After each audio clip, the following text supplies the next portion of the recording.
On today's show, car sales rebound in March.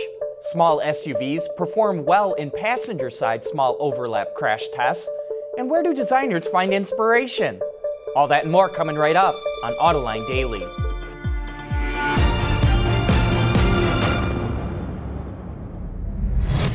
This is Autoline Daily, the show for enthusiasts of the automotive industry.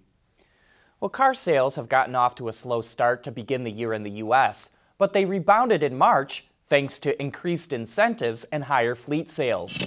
According to Ward's Auto, automakers sold 1.65 million vehicles, which is a 2.6% gain compared to last year. The SAAR reached a solid 17.4 million units, the highest since December and way ahead of last year's 16.7 million figure. Amongst the full-line manufacturers, GM led the way with an impressive 11% gain.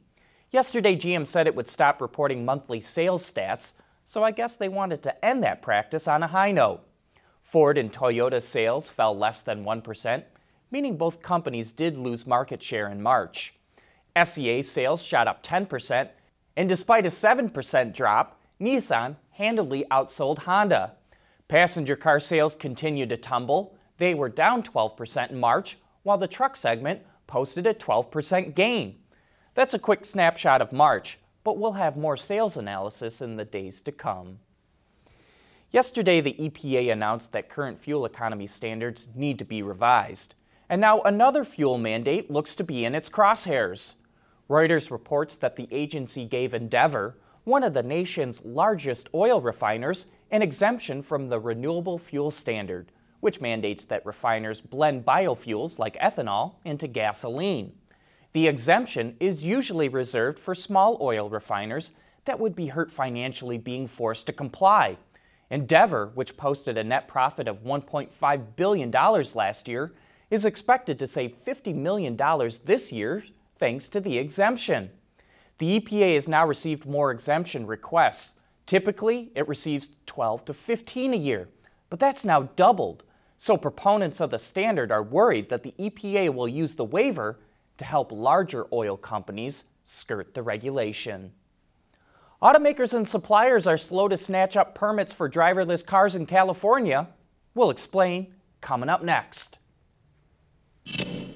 Autoline Daily is brought to you by Bridgestone Tires, your journey, our passion. Dow Automotive Systems, advanced materials that deliver better results. And by Lear, a global leader in automotive seating and electrical systems. California has allowed testing of autonomous vehicles on its roads as long as there's a human backup behind the wheel. But now companies will have the option to get rid of the human. New regulations, which were approved in February and went into effect on the 2nd, gives the state's DMV the power to hand out 3 types of autonomous vehicle permits. The first is the same as before, with a driver behind the wheel. The second will allow fully driverless vehicles to test, and the third will allow companies to deploy the vehicles. You might think with the popularity of autonomous vehicles, automakers and suppliers would be running out to sign up. But so far, only one company has applied to test driverless AVs, and not a single one has gone for deployment.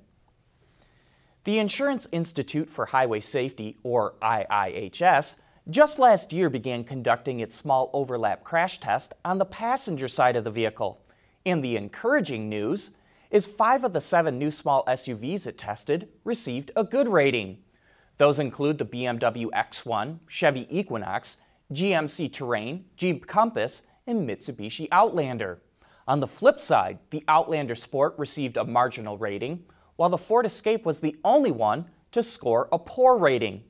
Part of the problem for both of those small SUVs is that the side airbags didn't deploy, and the vehicle structure intruded 5 more inches on the passenger side of the Escape than on the driver's side. The IIHS says Ford reinforced the structure of the driver's side of the Escape in 2017, but didn't do the same on the passenger side. And it's, quote, disparities like this one are why we decided to formally rate the passenger side in the small overlap test after 5 years of evaluating only the driver's side. Where do designers find inspiration for a new car? We'll take a look at that right after this. At Bridgestone, our engineers want to help make sure you're not stuck on the side of the road. Our revolutionary drive guard tires are engineered to take a puncture and drive up to 50 miles. Ready to go. Watch our latest Archer demo at BridgestoneTire.com. Designers must be able to predict the future and identify styling trends years before a new car is launched. And on Autoline this week, we were joined by Chris Benjamin, a designer at FCA, and he shared where designers find inspiration to create new vehicles.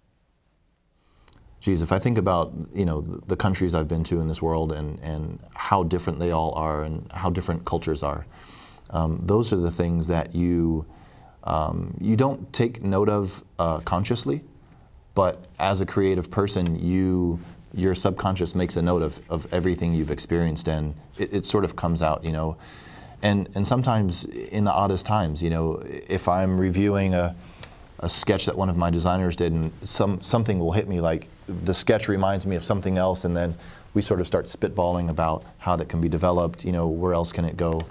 And we do that too within other groups. For example, we have our user experience team, and they look at things from a very different approach. Very practical, right? No, not practical at all. It's more it's what Therese was saying about the emotion, right?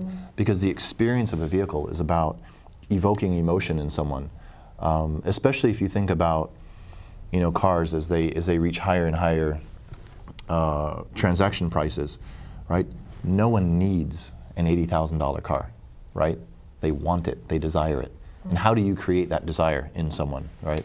And so that's why that emotional side is so important, and why the experience is so important.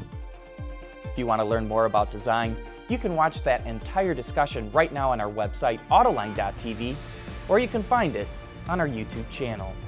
But that is it for today. Thanks for watching, and please join us again tomorrow.